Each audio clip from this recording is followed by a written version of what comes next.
নমস্কার। প্রাথমিকে ৩২,০০০ চাকরি বাতিল মামলা নিয়ে গুরুত্বপূর্ণ আপডেট। কিছুক্ষণ আগে কিন্তু শুনানি প্রক্রিয়া শেষ হয়েছে বলে খবর। Honourable justice Tapabrata Chakraborty division বেঞ্চে কিন্তু এই মামলাটি চলছে এবং কিছুক্ষণ আগেই মামলাটির শুনানি শেষ হয়েছে বলে শোনা যাচ্ছে এবং আজকে পুরো আজকে যে সময়টা ৩২,০০০ শিক্ষক শিক্ষিকাদের সুপার সিনিয়র অ্যাডভোকেট কিন্তু বলে গেছেন তার নিজস্ব বক্তব্য এবং বিভিন্ন যুক্তি তিনি তুলে ধরেছেন।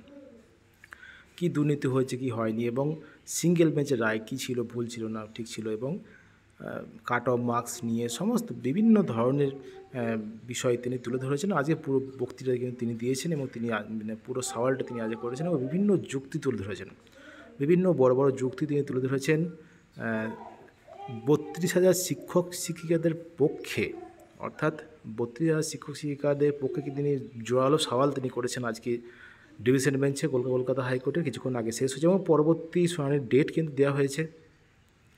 পরবর্তী শুনানির ডেট আজকে ৩রা জুলাই, তো পরবর্তী শুনানি ডেট দেওয়া হয়েছে ৭ই জুলাই, অর্থাৎ আগামী ৭ তারিখে ৭ই জুলাই ২০২৫ কিন্তু পরবর্তী শুনানির ডেট করা হয়েছে এই ৩২,০০০ চাকরি বাতিল মামলায়।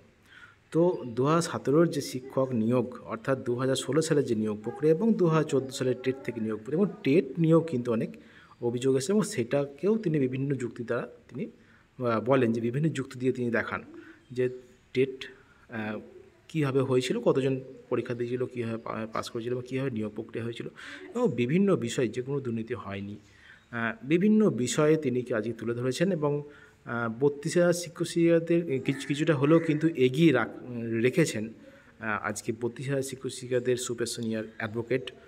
তিনি বিভিন্ন বক্তব্য এবং বিভিন্ন যুক্তির মাধ্যমে তিনি ৩২,০০০ শিক্ষক শিক্ষিকাদের বিভিন্ন দিক থেকে তিনি তুলে ধরেছেন কিন্তু বিভিন্ন দিক থেকে এগিয়ে রেখেছেন।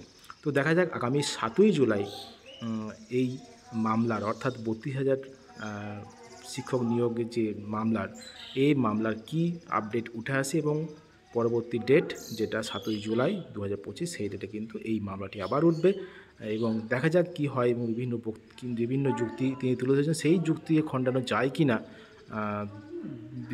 বিপক্ষদের আইনজীবী। দেখা যাক কি হয় পরবর্তী দিন, অর্থাৎ ৭ই জুলাই এই ৩২,০০০ চাকরি বাতিল মামলার।